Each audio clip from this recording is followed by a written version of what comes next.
ഇതൊരു ഉടമ്പടി സാക്ഷരതാ ധ്യാനമാണ്.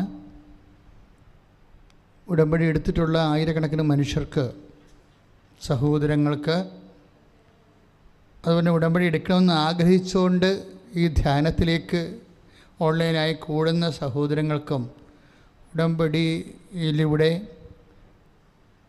എത്ര നയചാതുര്യത്തോടു കൂടിയാണ് ദൈവസാന്നിധ്യത്തിൻ്റെ സംലഭ്യത നമ്മുടെ നിലപാട് കൊണ്ട്, നയങ്ങൾ കൊണ്ട്, സമീപനങ്ങൾ കൊണ്ട്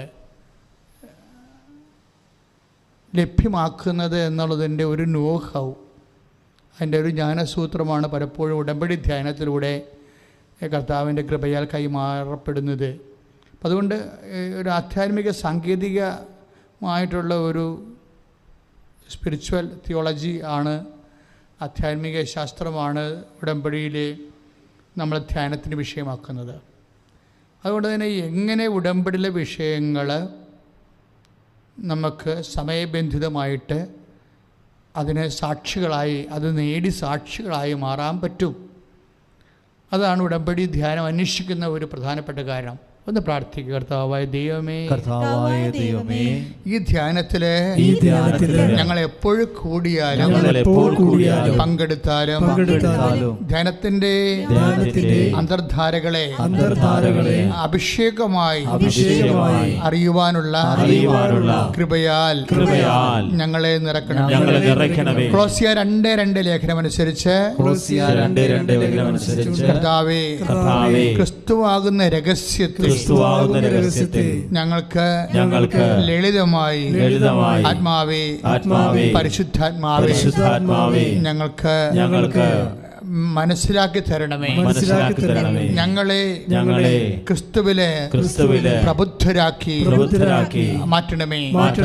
അപ്പോസ്തലന്മാരെ പോലെ ലഭ്യമായ കാലങ്ങളിലെ യേശുവിനെ ഏറ്റുപറയാനുള്ള പ്രത്യേക കൃപയാൽ ഞങ്ങളെ ശക്തീകരിക്കണമേ.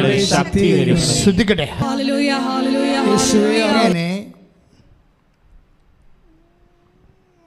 വാഗ്ദാനം, ദൈവത്തിൻ്റെ വാഗ്ദാനം എങ്ങനെ പ്രാപിക്കാം? അഥവാ ദൈവവാഗ്ദാനം നമുക്കറിയാമല്ലോ. അതായത് എന്തുകൊണ്ടാണ് വാഗ്ദാനത്തെക്കുറിച്ച് പറയണത്? നമുക്കുള്ള എല്ലാ ദാനങ്ങളും, ഒരു മനുഷ്യൻ്റെ മെയിൻ്റെനൻസ്, ഭൗതികമായ അവൻ്റെ മെയിൻ്റെനൻസിന് ആവശ്യമായ എല്ലാ ദാനങ്ങളും സുവിശേഷം അതിനെ വാഗ്ദാനമെന്നാണ് പറയണത്. കാര്യം എന്താണ്? ദൈവത്തിൻ്റെ ദാനങ്ങൾ വാക്കിൻ്റെ ഉള്ളിലൂടെ നൽകുന്നതിനാണ് വാഗ്ദാനമെന്ന് പറയണത്. എല്ലാ വാക്കിൻ്റെ ഉള്ളിലും ദൈവത്തിൻ്റെ കറസ്പോണ്ടിങ് ആയിട്ടുള്ള ദാനങ്ങളുണ്ട്. ഉടമ്പടി എന്ന് പറയണത് അതൊരു പദ്ധതിയാണ്, പ്രാർത്ഥനയാണ്, പക്ഷെ ഒരു പ്രാർത്ഥന പദ്ധതിയാണ്. പദ്ധതിയുടെ ഉദ്ദേശം എന്താണ്? ഈ വാക്കിലുള്ള ദാനങ്ങളെ, എല്ലാ കാര്യങ്ങൾക്കും വേണ്ടിയുള്ള ദാനങ്ങൾ വാക്കിലുണ്ട്.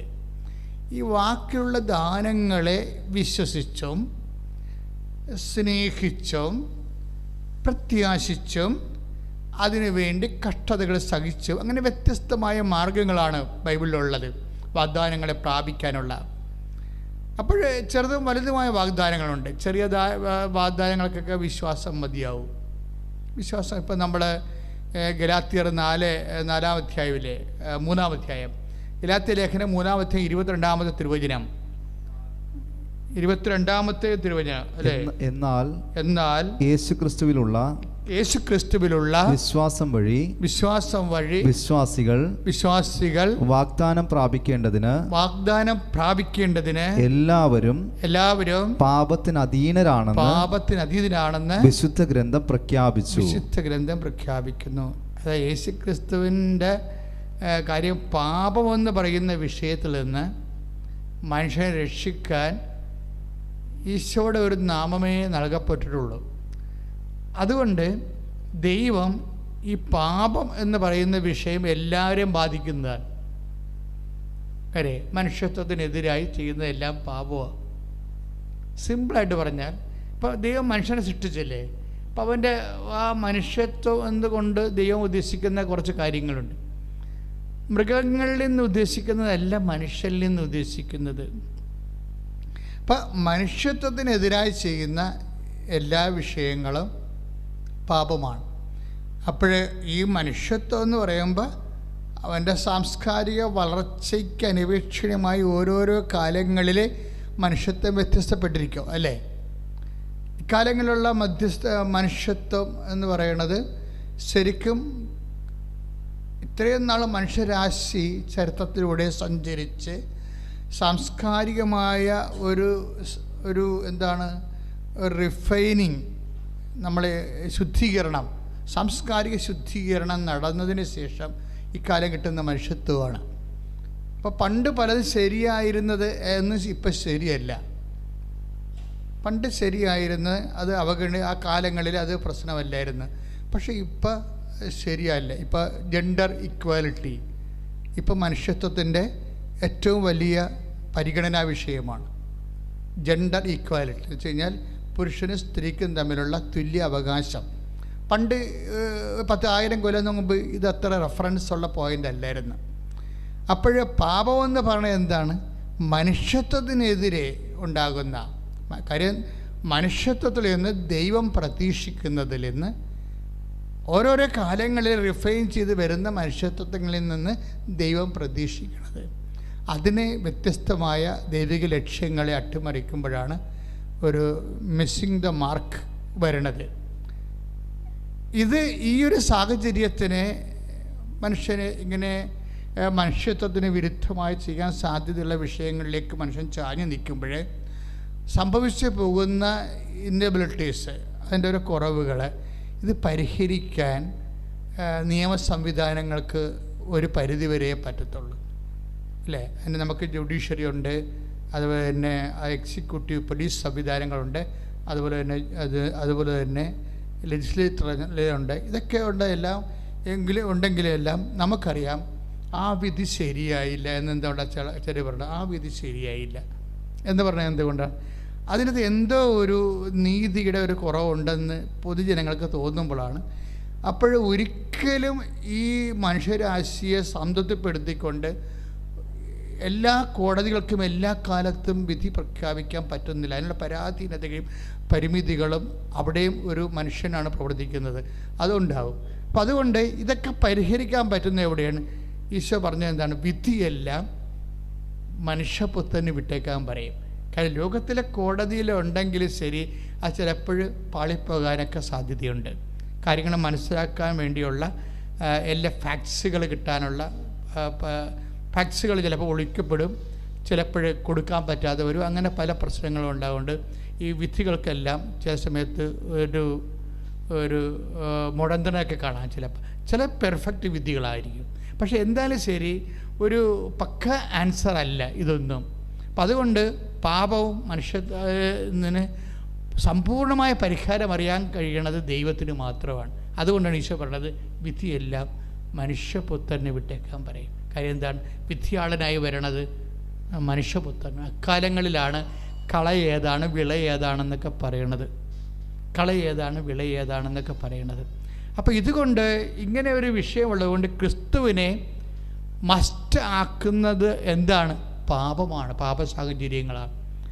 അഥവാ ക്രിസ്തുവിനെ മനുഷ്യത്വത്തിൻ്റെ ഒരു ഭാഗമായി മാറാനും ഒരു ഫ്രെയിം ഓഫ് റെഫറൻസ് നമുക്ക് ക്രിസ്തു, അതാണ് ഇന്ന് വരെ ഈശോ ചോദിച്ചൊരു ചോദ്യമുണ്ട്. അതായത് നിങ്ങൾ ആർക്ക് എന്നിൽ പാപം ആരോപിക്കാൻ കഴിയും? അത് എക്കാലത്തോടുമുള്ള ഒരു വെല്ലുവിളിയാണ്. കാര്യം അത്രയും തീർപ്പോടുകൂടി പറയാൻ ലോകത്തിലുള്ള ഒരു മതസ്ഥാപകനെയും പറ്റത്തില്ല. കാര്യം ഈ മനുഷ്യന്മാരെ സൃഷ്ടിക്കപ്പെടുന്ന ആധ്യാത്മിക ബിംബങ്ങൾക്ക് പലപ്പോഴും അക്കാലങ്ങളിലുണ്ടാകുന്ന പ്രിമിറ്റീവായിട്ടുള്ള മനുഷ്യത്വമാണ് പലപ്പോഴും പ്രകടിപ്പിക്കാൻ പറ്റുന്നത്. അതുകൊണ്ട് തന്നെ കാലം സഞ്ചരിച്ച് കഴിയുമ്പോൾ അങ്ങനെയുള്ള മൂല്യങ്ങൾ അവർ മുന്നോട്ട് വെച്ച മൂല്യങ്ങൾ ചിലപ്പോൾ കാലഹരണപ്പെട്ടു പോകും. ക്രിസ്തു അപ്പോഴും കാലഹരണപ്പെട്ടു പോകാതെ ഇരിക്കാൻ കാരണം അതാണ് ക്രിസ്തു എന്നും നിലനിൽക്കുമെന്നല്ലേ പറയുന്നത്. യേശുവേ 12:34 അപ്പോൾ ജനക്കൂട്ടം ഏറ്റു പറഞ്ഞ് അപ്പോൾ ജനക്കൂട്ടം അവനോട് ചോദിച്ചു ക്രിസ്തു എന്നേക്കും നിലനിൽക്കുന്നു എന്നാണല്ലോ നിയമത്തിൽ ഞങ്ങൾ കേട്ടിട്ടുള്ളത്.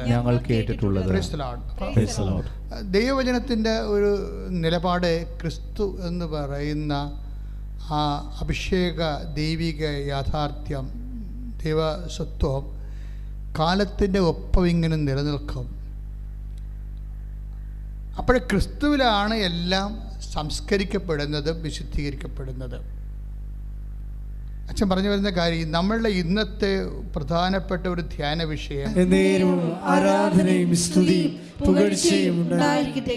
എന്റെ കുഞ്ഞുമക്കളെ, ക്രിസ്തു നിങ്ങളിൽ രൂപപ്പെടുന്നത് വരെ വീണ്ടും ഞാൻ നിങ്ങൾക്ക് വേണ്ടി ഈറ്റുനോവ് അനുഭവിക്കുന്നു.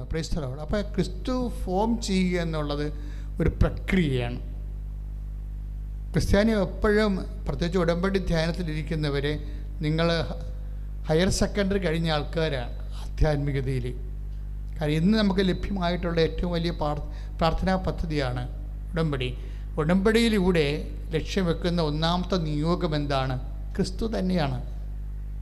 കാര്യം ക്രിസ്തുവിനെ നമ്മൾ നേടിക്കഴിഞ്ഞാൽ അവൻ എല്ലാം, കാര്യം നമ്മൾ ആദ്യം അച്ഛൻ കഴിഞ്ഞ ദിവസങ്ങളൊക്കെ പറഞ്ഞില്ലേ, ക്രിസ്തു എല്ലാമാണെന്ന്. കാര്യം എന്താണ്? ഇപ്പോൾ കൊളോസ്യസിൻ്റെ 3:11 ഇടയ്ക്ക് നമ്മൾ പറയുന്ന ഉടമ്പടിയുടെ ബേസ്മെൻ്റാണത്. എന്താണ്? ക്രിസ്തു എല്ലാമാണ്. ഒന്ന് പ്രാർത്ഥിച്ചേ. കർത്താവായ ദൈവമേ, എല്ലാം. കൊളോസ്യസ് 3:11 ഞങ്ങൾ പ്രാർത്ഥിക്കുന്നു, ഞങ്ങൾക്ക് ആവശ്യമായതെല്ലാം അടങ്ങിയിരിക്കുന്ന ദൈവത്തിന്റെ രഹസ്യമായ യേശുക്രിസ്തുവിനെ ഉടമ്പടിയിലൂടെ അതിന്റെ പദ്ധതി പ്രാർത്ഥനയിലൂടെ ഞങ്ങൾ നേടിയെടുക്കുവാൻ പ്രത്യേക അഭിഷേകം നൽകണമേ. ചില കാര്യങ്ങൾ വെക്കാത്ത കാര്യങ്ങൾ അവർ പിന്നീട് ഉടമ്പടി ചെയ്യണത്. ഇപ്പം കഴിഞ്ഞ ദിവസങ്ങളിൽ ഒരു സഹോദരി ഇവിടെ വന്നായിരുന്നു. എനിക്ക് ആ സാക്ഷ്യം ഭയങ്കരമായിട്ട് ഇഷ്ടപ്പെട്ടായിരുന്നു. എന്താ പ്രശ്നം വെച്ചാൽ അവിടെ വിഷയം, അവർ ജസ്റ്റ് കൃപാസനം വിസിറ്റ് ചെയ്യാൻ വേണ്ടി വന്നതാണ്. വിസിറ്റ് ചെയ്യാൻ, അതായത് പോകുന്ന വഴിക്ക് ഇതിലെ പോകുമ്പോൾ അവർ ഇതിലൂടെ ഒന്ന് കയറിയതാണ്. എന്നുവെച്ചാൽ ആൾക്കാരൊക്കെ ഇവിടെ പ്രാർത്ഥിക്കുന്നത് കേട്ട് കയറി അമ്മയുടെ മുമ്പിൽ വരുമ്പോൾ സ്തുതികളുടെ പ്രാർത്ഥനയുണ്ടാവും, സ്തുതിപ്പുണ്ടാവും, ആരാധനയുണ്ടാവും, വചനമുണ്ടാവും, വ്യാഖ്യാനമുണ്ടാവും. അങ്ങനെ കർത്താവിൻ്റെ കൂടെയാണ് നമ്മളത് സഞ്ചരിക്കുന്നത്. അതുപോലെ ഈ സമയത്ത് വലിയ അഭിഷേകങ്ങൾ ഉണ്ടാകാനുള്ള അതുകൊണ്ടാണ് ഉടമ്പടിയിലൊക്കെ ഭയങ്കരമായ സമയത്ത് ദർശനങ്ങൾ വരേണ്ടതിൻ്റെ കാര്യം ഇതാണ്. കാര്യം ഇതിൻ്റെ ഈ ഒരു പ്രസംഗമായിട്ടല്ല ഇത് പോണത്.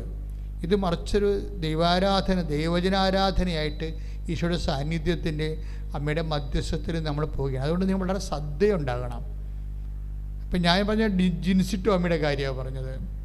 ജിൻസിറ്റോ അമ്മ ഇതിൽ പോകുന്ന സമയത്ത് ഹസ്ബൻഡുമായിട്ട് ഇവിടെ ആൾക്കാർ പ്രാർത്ഥിക്കാൻ പോകുന്ന കണ്ട് അവിടെ കൂടെ വന്നതാണ്. അവർ അമ്മയുടെ മുഖത്ത് നോക്കിയപ്പോൾ അവരമ്മയോട് പറഞ്ഞു, അമ്മേ 5 വർഷമായിട്ട് എനിക്ക് മക്കളില്ല. അവർ ഉടമ്പടി ചെയ്തിട്ടില്ല, അവർക്കറിയത്തില്ല. പക്ഷേ ജസ്റ്റ് വന്ന് കയറിയതേ ഉള്ളൂ. 5 വർഷമായിട്ട് അവർ മക്കളില്ല. അവർ മടുത്ത് മരുന്നൊക്കെ ഒഴിവാക്കി അങ്ങനെ നിൽക്കുന്ന ഒരു സമയമാണ്.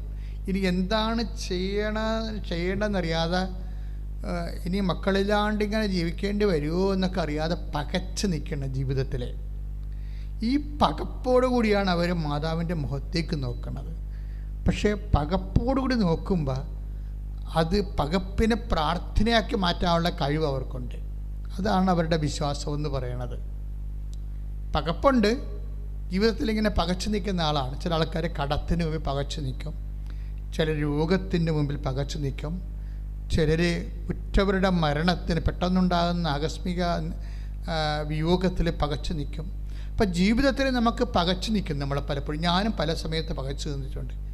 അക്കാലങ്ങളിലെല്ലാം രാത്രികളിലെപ്പോലും ഞാൻ പ്രാർത്ഥനയാക്കി മാറ്റും. കാര്യം നമ്മളെ സംബന്ധിച്ചിടത്തോളം എങ്ങനെ ക്ലിയർ ചെയ്ത് നമ്മൾ ജീവിച്ചാലും, ഞാൻ ജീവിതത്തിൽ നിന്ന് പഠിച്ചതാണ്, നമുക്ക് പണി കിട്ടുമെന്നാണ്. അതായത് എങ്ങനെ, ഞാൻ കുറേ ശ്രദ്ധിച്ചിട്ടുണ്ട് ഈ വിഷയത്തിൽ, എങ്ങനെ നമ്മൾ തട്ടലും മുട്ടലും ഇല്ലാതെയൊക്കെ പോകണമെന്ന് വിചാരിച്ചാലും തമ്പുരാൻ നമുക്കൊരു പണി തരും. അത് ദൈവത്തിൻ്റെതായിട്ട് തരുന്ന, അതായത് ദൈവത്തിൻ്റെ കാര്യം. ബുദ്ധിമോശം എന്ന് പറഞ്ഞാൽ അങ്ങനെ ബുദ്ധിമോശം വളരെ ചിന്തിച്ചും ആലോചിച്ചും അതിൻ്റെ റിസൾട്ടൊക്കെ നോക്കിയും അതിൻ്റെ പ്രോയും കോന്ത്രായും അതിൻ്റെ സൈഡ് എഫക്ട്സും പാർശ്വഫലങ്ങളൊക്കെ ഞാൻ ഹരിച്ചും കുണിച്ചുമൊക്കെയാണ് ഓരോ കാര്യങ്ങൾ പതുക്കെ ചെയ്യണത്. അങ്ങനെ ചെയ്താലും പണി കിട്ടും ചില സമയത്ത്.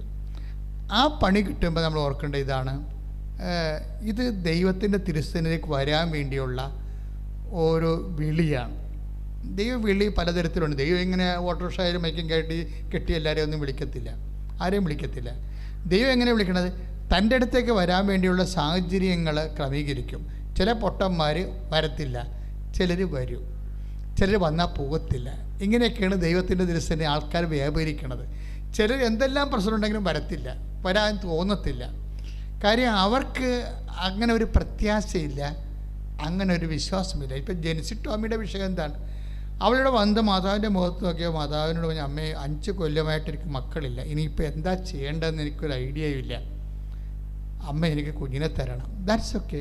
അവൾ ഉടമ്പ് എടുത്തിട്ടില്ല, അമ്മയുടെ മുഖത്തേക്ക് അതേ പറഞ്ഞുള്ളൂ. പക്ഷേ വിത്തിൻ അടുത്ത പീരീഡ്സ് കഴിയുമ്പോൾ അവൾ പ്രഗ്നൻ്റ് ആവും. അത് ലൈറ്റ്നിങ് ആയിട്ടാണ്. ദൈവത്തിൻ്റെ അനുഗ്രഹങ്ങൾ ചില സമയത്ത് നമുക്ക് ഞെട്ടിപ്പോവും. ഈ മിന്നൽ വരണ പോലെ അനുഗ്രഹങ്ങൾ വരും, അറിയത്തില്ല. അപ്പോൾ അത് മനസ്സിലായി കഴിഞ്ഞപ്പോൾ അവൾ അടുത്ത കുഞ്ഞിൻ്റെ കാര്യം വന്നപ്പോൾ അവൾ ഉടമ്പടി ചെയ്തു. അടുത്ത ആ ഒരു കുഞ്ഞിനെ പ്രസവിച്ച്, അമ്മ കൊടുത്ത കുഞ്ഞിനെ പ്രസവിച്ച് കഴിഞ്ഞിട്ട് അവൾ വീണ്ടും അപ്പോൾ പിന്നെ ഉടമ്പടി ചെയ്ത് വെച്ചും. കാര്യം ആദ്യം കിട്ടിയ കുഞ്ഞിനെ പെൺകുഞ്ഞായിരുന്നു. അപ്പോൾ അവൾക്കൊരു ആൺകുഞ്ഞിനെ വേണം, അതുകൊണ്ട് തിരിച്ചു വന്നിട്ട് അവൾ ഉടമ്പടി ചെയ്യും, ഡിജിറ്റോമിറ്റ്. അങ്ങനെ ശരിയാണ്. അപ്പോൾ ഉടമ്പടി ചെയ്തിട്ട് അവൾ ആദ്യം എഴുതും, എനിക്ക് ആൺകുഞ്ഞിനെ വേണമെന്ന് എഴുതും. അതാണ് എൻ്റെ രീതികൾ പോണ രീതി നോക്കണം. അപ്പോൾ അവൾക്ക് ആദ്യം ഉണ്ടായിരുന്ന ഫെയ്ത്തിനേക്കാളും കുറച്ചുകൂടി ഫെയ്ത്തും വിശ്വാസവും പ്രത്യാശയും ജെൻസിയിൽ വളർന്ന്. എന്താണ്, ഞാൻ വെറുതെ ചോദിച്ചപ്പോൾ അമ്മ എനിക്ക് കുഞ്ഞിനെ തന്നു. അപ്പം ഞാനീ എന്താ ചെയ്യണത്? ഇനി ഞാൻ അമ്മയോട് ഞാൻ ആൺകുഞ്ഞിനെ തന്നെ പെർട്ടിക്കുലറായിട്ട് ചോദിക്കുമോ?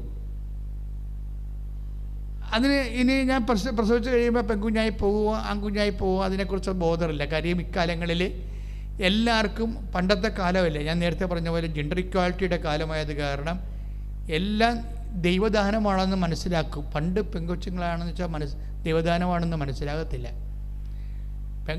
ഇന്ന് മനസ്സിലാക്കി. ഇതാണ് ഞാൻ മനുഷ്യത്വം വളരണം എന്ന് പറഞ്ഞതിൻ്റെ കാര്യം. ഇതാണ് മനുഷ്യത്വം കാലത്തിനൊപ്പം വളരുന്നു. എങ്കിലും ഒരു പെൺകുഞ്ഞുള്ള വീട്ടിലൊരു ആൺകുഞ്ഞ് ഉണ്ടാകുന്നത് ഒരു ബാലൻസ് കീപ്പിംഗ് ആണ്. എല്ലാ കാര്യങ്ങൾക്കും ഒരു ബാലൻസ് കീപ്പിംഗ് ആണ്. അപ്പോൾ അവളത് ചോദിച്ചു, എനിക്കൊരു മകനെ വേണം. അപ്പോൾ അമ്മ ഉടമ്പടി എടുത്തു കഴിഞ്ഞപ്പോൾ ഉടമ്പടിയുടേതായിട്ട് അമ്മ കൊടുത്തിരിക്കുന്നത് ആൺമകനെ തന്നെയാണ് കൊടുത്തിരിക്കുന്നത്. 2 കുഞ്ഞുങ്ങളെയും കിട്ടിക്കഴിഞ്ഞാൽ അവൾ രണ്ടാമത് സാക്ഷ്യം പറയാൻ വേണ്ടി വരണത്. ദാറ്റ് മീൻസ് ഉടമ്പടിയുടെ ഒരു റേഞ്ച് ഇതാ. അപ്പം ഞങ്ങളിപ്പോൾ ഇങ്ങനെ ഇത് വിശദീകരിച്ച് എല്ലാ ദിവസവും തന്നെ 10ഉം 15ഉം ഒക്കെ സാക്ഷ്യങ്ങൾ വരും. അതിൽ ഒത്തിരി സാക്ഷ്യങ്ങൾ നമുക്കിതുപോലെ വ്യാഖ്യാനിക്കാൻ പറ്റുന്ന സാക്ഷ്യങ്ങളായിരിക്കും. വ്യാഖ്യാനിക്കാൻ പറ്റണമെന്ന് പറഞ്ഞാൽ എന്താ ഉദ്ദേശിക്കുന്നത്? നമ്മൾ ആദ്യം പറഞ്ഞ വചനമാണ്. അതായത് ഗലാത്യർ 3:22. ഒന്നിന് വായിച്ചോളൂ. എന്നാൽ യേശുക്രിസ്തുവിലുള്ള വിശ്വാസം വഴി വിശ്വാസികൾ വാഗ്ദാനം പ്രാപിക്കേണ്ടതിന് എല്ലാവരും പാപത്തിന് അധീനരാണെന്ന് വിശുദ്ധ ഗ്രന്ഥം പ്രഖ്യാപിച്ചു. അപ്പൊ ഇതിൻ്റെ വരുന്നൊരു വിഷയം വാഗ്ദാനം പ്രാപിക്കുന്നത്. അവിടെ എന്താ എഴുതിയിരിക്കുന്നത്? കൊളോസ്യസിൻ്റെ ഗലാത്യൻ്റെ 3:22 വിശ്വാസം വഴിയാണ് വാഗ്ദാനം പ്രാപിക്കുന്നത്. അപ്പോൾ ഇവിടെ എന്താ ജെൻസി ചെയ്തതെന്ന് വെച്ച് കഴിഞ്ഞാൽ, ജെൻസിയുടെ കേസ് ഹിസ്റ്ററി ഞാൻ നിങ്ങളോട് പറയുകയാണ്. ഈ നമ്മൾ ആദ്യം കണ്ടില്ലേ കൊളോസ്യൻസിൻ്റെ 3:11 എന്താ പറഞ്ഞത്? യേശുക്രിസ്തു എല്ലാമാണെന്ന് പറഞ്ഞു. അപ്പോൾ ഈ കുട്ടി ഇവക്കില്ല, കിട്ടാത്ത കുട്ടി എവിടെ ഉണ്ട്?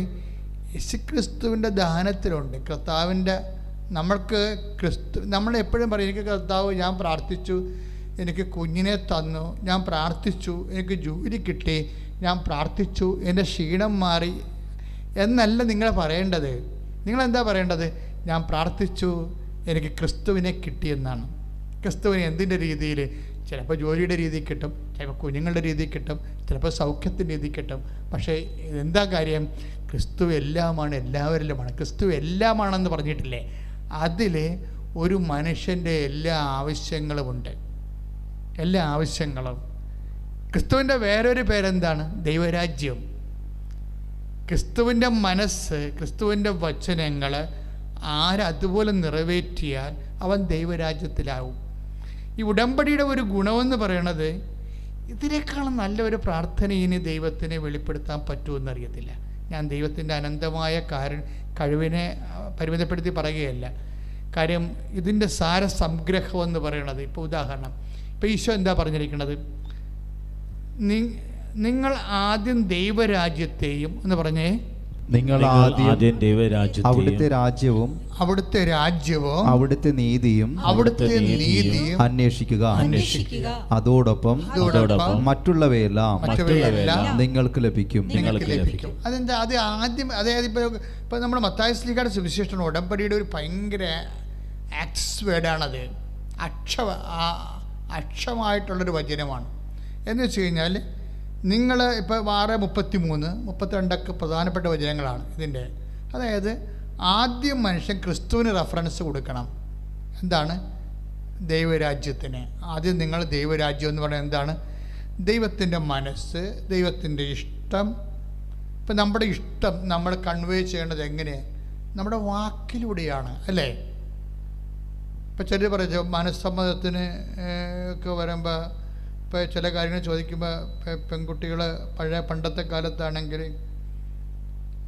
ഇപ്പോഴത്തെ കാലത്തെ രീതിയല്ലേ ഞാൻ പറഞ്ഞത്, ഒരു 10-20 കൊല്ലം മുമ്പാണെങ്കിൽ ഈ ചെക്കൻ കാണുക പെണ്ണ് കാണുക പോകുന്ന ചടങ്ങില്ലേ, അപ്പോഴൊക്കെ ഉണ്ടാകുന്ന സമയത്ത് ചെറുക്കനെ ഇഷ്ടപ്പെട്ടാ ഇല്ലേ എന്ന് ചോദിക്കുമ്പോൾ ചിലപ്പോൾ മിണ്ടത്തില്ല പെൺകുട്ടികൾ. എന്താ മിണ്ടാത്തതിൻ്റെ കാര്യം? അപ്പോൾ അവർ മുതിർന്ന കാർന്നവന്മാരെന്താ ചോദിക്കണത്? നീ വാ തുറന്ന് സംസാരിക്കുക, നിന്റെ മനസ്സിലിരിപ്പ് എന്താണെന്ന് അറിയാൻ പറ്റുമല്ലോ, അതാ നിനക്ക് വേറെ വല്ലവരും ഉണ്ടോ എന്നൊക്കെ ചോദിക്കത്തില്ലേ? ഇതെന്താ വെച്ച് കഴിഞ്ഞാൽ ഇവർ സംസാരിക്കാത്ത കൊണ്ടാണ്. മനസ്സിലിരിപ്പ് അറിയണത് എങ്ങനെയാണ്? സംസാരത്തിലൂടെയാണ്. അപ്പം ദൈവത്തിൻ്റെ മനസ്സിലിരിപ്പ് എന്ന് പറയുന്നത് എന്താണ്? ക്രിസ്തുവാണ്.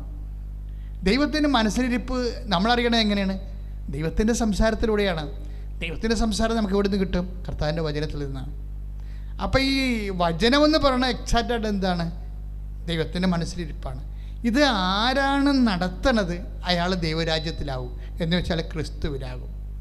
അപ്പോൾ വചനം എപ്പോഴും ഒന്ന് പ്രാർത്ഥിച്ചേ. കർത്താവായ ദൈവമേ, അങ്ങയുടെ വചനം നടപ്പിൽ വരുത്താനുള്ള വിവേചന ശക്തിയും അതിൻ്റെ കൊതിയും എൻ്റെ കഴിവും എനിക്ക് നൽകണമേ.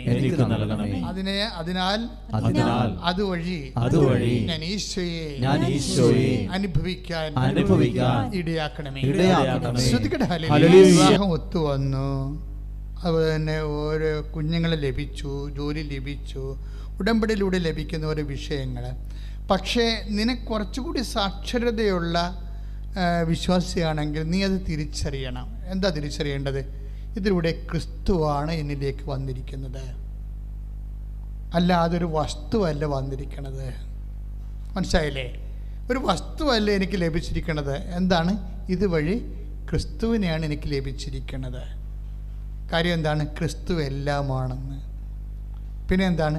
ക്രിസ്തു, അതായത് ഇതൊക്കെ നിങ്ങൾക്ക് ആവശ്യമാണെന്ന് നിങ്ങളുടെ സ്വർഗസ്ഥനായ പിതാവ് അറിയുന്നു.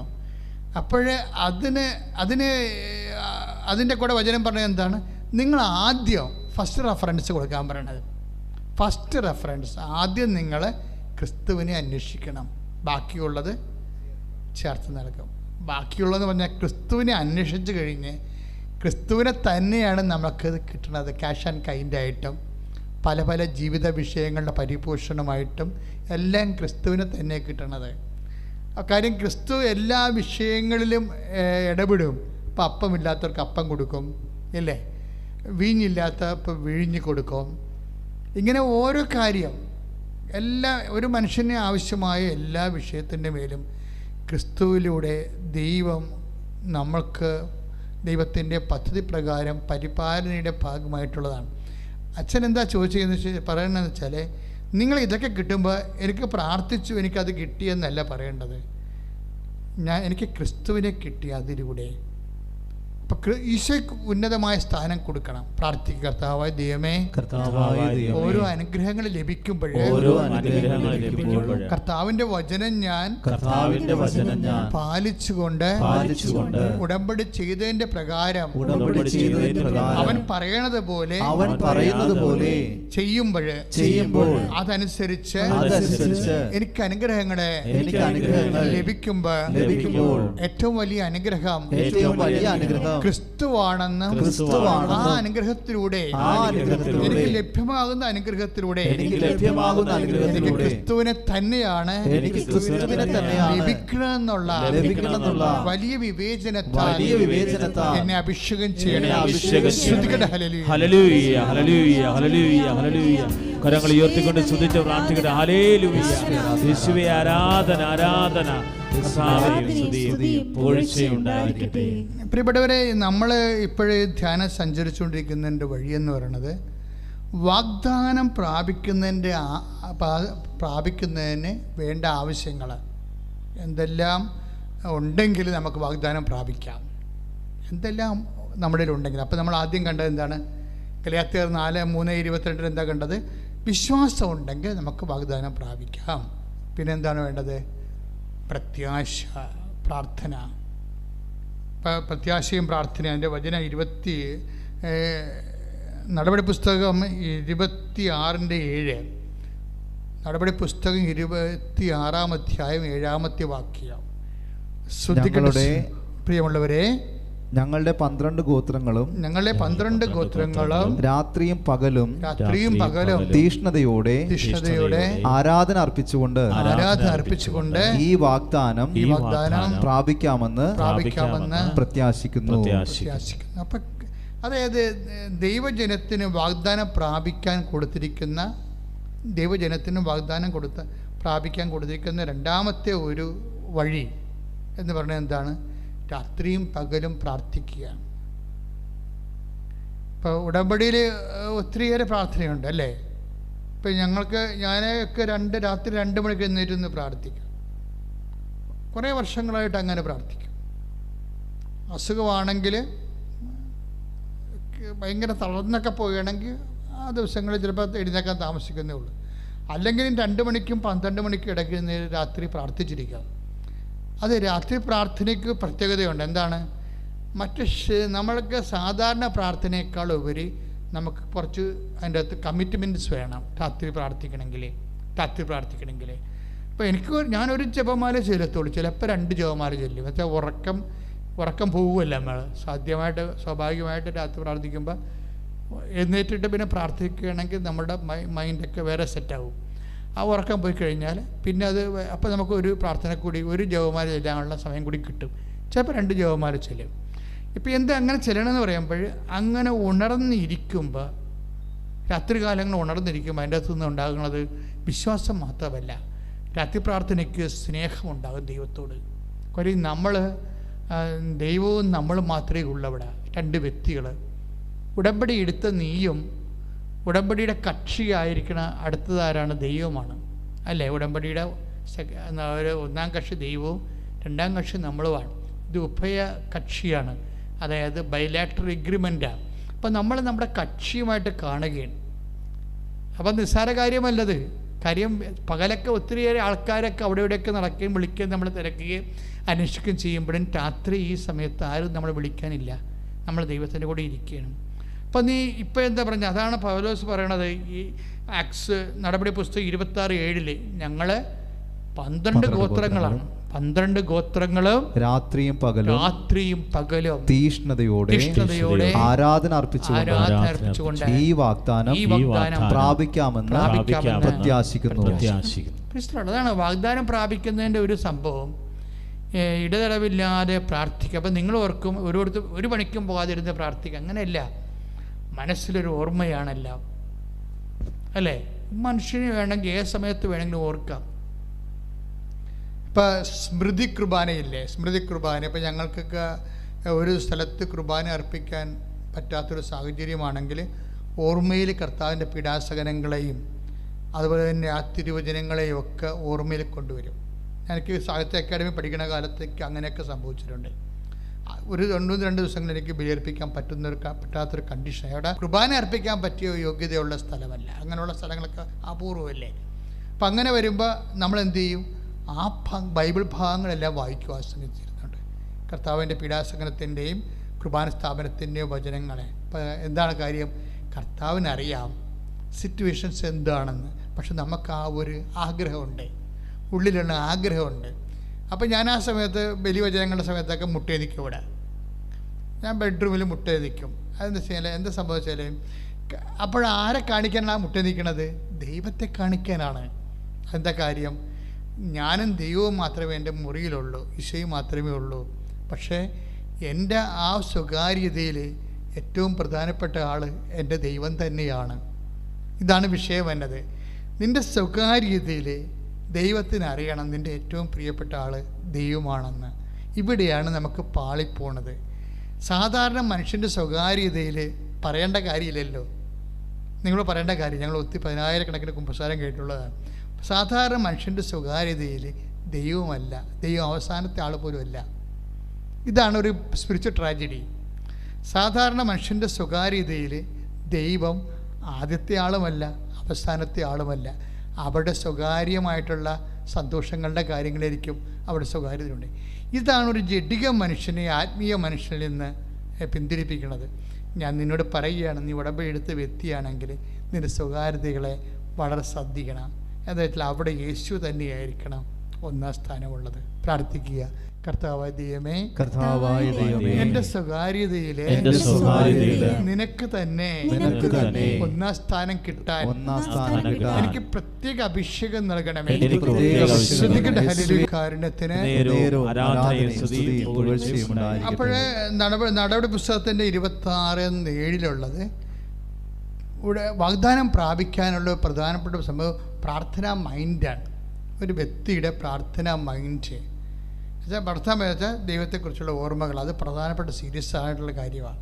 അപ്പം നീ ഒരു ഉടമ്പടി ചെയ്തെന്ന് പറഞ്ഞ് ഉടമ്പടി ചെയ്തിട്ട് ഉടമ്പടി ചെയ്യുമ്പോൾ രാവിലെ എഴുന്നേറ്റ് പ്രാർത്ഥിക്കണം, രാത്രി ഉടമ്പടി പ്രാർത്ഥന ഉണ്ട്. അങ്ങനെയല്ല നീ ചിന്തിക്കേണ്ടത്. ഉടമ്പടി ചെയ്ത് ദൈവമായിട്ട് ഉടമ്പടി ചെയ്ത് കഴിഞ്ഞാൽ നിനക്ക് അവസരവും സ്വസ്ഥതയും സമാധാനവും അതിനുള്ള സൗകര്യമൊക്കെ കിട്ടുന്ന സമയത്തെല്ലാം ദൈവത്തെക്കുറിച്ച് ഓർക്കുകയും വചനത്തെ വല്ലാതെ സ്നേഹിക്കുകയും ചെയ്യണം. കാര്യം വചനമെന്ന് പറയുമ്പോൾ വചനത്തെ വളരെ ഭവ്യതയോടെ ദൈവസ്നേഹത്തോടെയൊക്കെ കൈകാര്യം ചെയ്യുന്ന ആൾക്കാർക്ക് വചനത്തിലൂടെ ദൈവം അവനോട് സംസാരിക്കും, എല്ലാ വിഷയവും സംസാരിക്കും. ഇപ്പം നിന്നെ ഒരാൾ അടിച്ചെന്ന് വിചാരിച്ചോ, എന്തെങ്കിലും വിഷയം ഉണ്ടായി, അടി കിട്ടണമെങ്കിൽ അധികം സമയം വേണ്ടല്ലോ. അപ്പോൾ നിനക്ക് ഉടനെ നിനക്ക് തോന്നണം കേസ് കൊടുത്തേക്കാം. അപ്പോഴ് നിൻ്റെ മനസ്സിൽ പറയും, കേസ് കൊടുക്കണോ?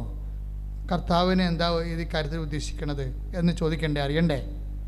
അപ്പോഴേ അതായത് നമ്മൾ ആധ്യാത്മിക മനുഷ്യർ, കർത്താവുമായിട്ട് ബന്ധമുള്ളവർ ഓരോ വിഷയത്തിനും ദൈവത്തെ അടിസ്ഥാനപ്പെടുത്തിയാണ് നമ്മൾ എപ്പോഴും ചിന്തിച്ചു പോകേണ്ടത്.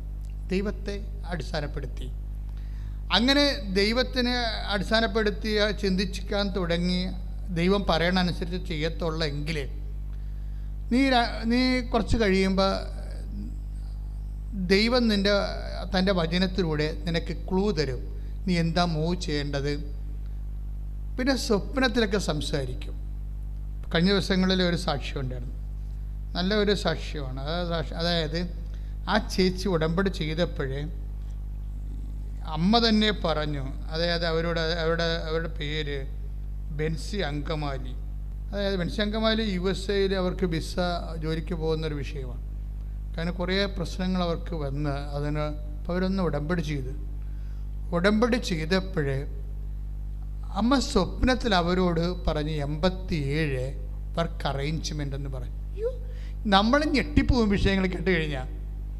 87, അതായത് ലേബർ ലോ ചേഞ്ച് എന്ന് പറഞ്ഞു.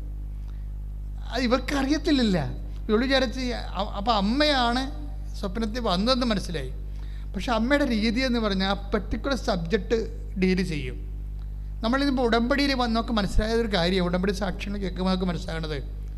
കാര്യം എനിക്ക് നല്ലവണ്ണം അത് മനസ്സിലാകും. കാര്യം ഉടമ്പടി അമ്മ തരണ മുമ്പ് ഞാൻ ശുശ്രൂഷ ചെയ്തുകൊണ്ടിരുന്ന ആളാണ്. കാര്യം 1989 ശുശ്രൂഷ തുടങ്ങിയത്. 2004 അമ്മ പ്രത്യക്ഷപ്പെട്ടത്. 2015 നമുക്ക് ഉടമ്പടി കിട്ടിയത്.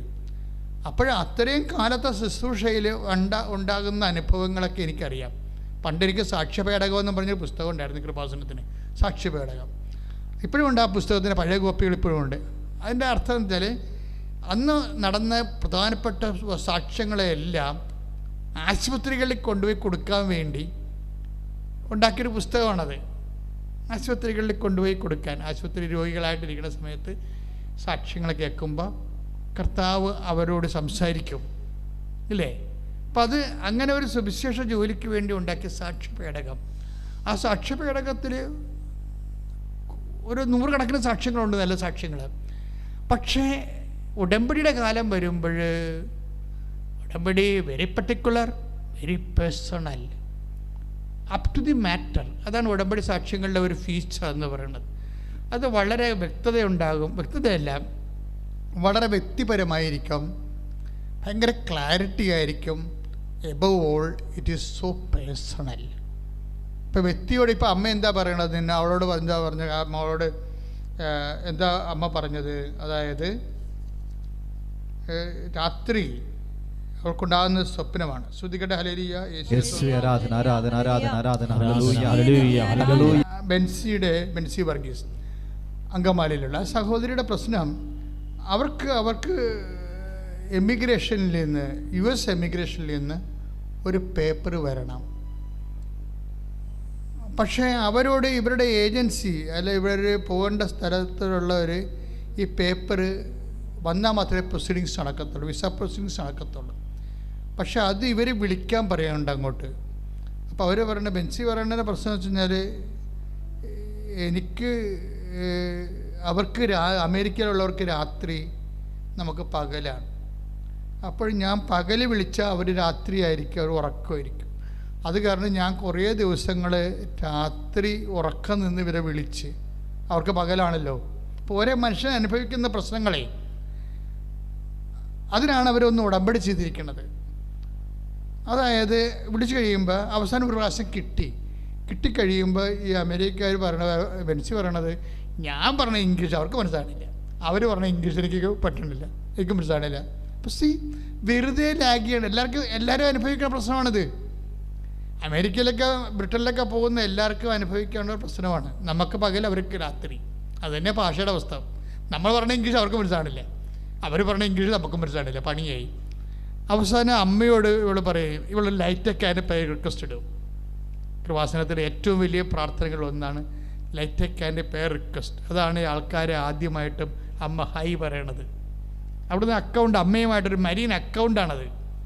കാര്യം കയ്യെത്താത്ത ദൂരത്ത് നിൽക്കുന്ന ആൾക്കാർ, ആലപ്പുഴ എത്താനുള്ള സമയമോ സൗകര്യമോ ഇല്ലാത്ത ആൾക്കാർ അന്യ ജില്ലകളിലും അന്യ സംസ്ഥാനങ്ങളിലും അതുപോലെ തന്നെ കോണ്ടിനെൻസിലൊക്കെ പെട്ടിരിക്കുന്ന ആൾക്കാർ, അവർക്കൊരു എമർജൻസി സിറ്റുവേഷൻ ഉണ്ടായാൽ അവർ ഉടനെ ചെയ്യണ, എനിക്ക് ഉടമ്പടി ലൈറ്റൊക്കെ ഒരുമിച്ച് അമ്മ തന്നത്. എനിക്കറിയാതെ, എനിക്ക് ശരിക്കും പറഞ്ഞാൽ കമ്പ്യൂട്ടർ അറിയണ ആളല്ല ഞാൻ. പക്ഷേ കാര്യങ്ങളൊക്കെ മനസ്സിലാകും, കാര്യങ്ങൾ കൈകാര്യം ചെയ്യും. പക്ഷേ എനിക്കതിൻ്റെ ടെക്നിക്കൽ വശമോ എൻജിനീയറിംഗ് വശമോ ഒന്നും അറിയത്തില്ല. ഞാൻ ഈ സാധനം പഠിച്ചിട്ടില്ല. പക്ഷേ എനിക്ക് പഠിക്കണേന് തന്നെ വളരെ ഇവിടെ ഉള്ള പ്രവർത്തകർ തന്നെ വളരെ എഡ്യൂക്കേറ്റഡ് ആണ് ഇതിൻ്റെ അകത്ത് ഉള്ളവർ. അപ്പോൾ പിന്നെ ഞാൻ പിന്നെ അതിനുവേണ്ടി പഠിക്കേണ്ട ആവശ്യമില്ല, എനിക്കില്ല, ഇതുവരെ വന്നിട്ടുമില്ല. എല്ലാവർക്കും ഓഫീസും ചെയ്തു തരുന്നുണ്ട്. അപ്പോൾ ഞാൻ പിന്നെ അതിന് ഇൻട്രസ്റ്റ് എടുത്തിട്ടില്ല.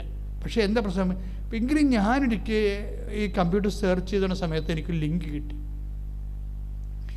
കിട്ടിയിട്ട് എനിക്ക് മനസ്സിലായത് എന്തോ പ്രാർത്ഥനയുടെ ലിങ്കാണ്.